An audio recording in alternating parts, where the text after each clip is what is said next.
আপনার কাছে একটু তিলাওয়াত শুনবো নাকি? আমরা শেখার নিয়তে রায়হান ভাই এখন তোমাদেরকে তিলাওয়াত শোনাবে। আমিনা খালামুনি 1000 টাকা দিয়েছে, এই সব টাকাই বান্দায় রাখতে হবে আলাদা আলাদা।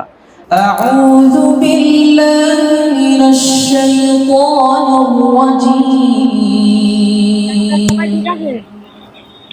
بسم الله الرحمن الرحيم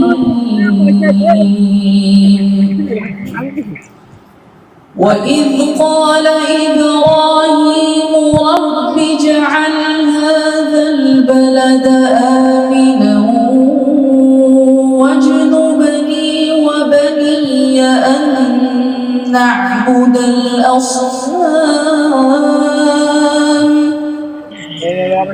رب إنهن أضللن كثيرا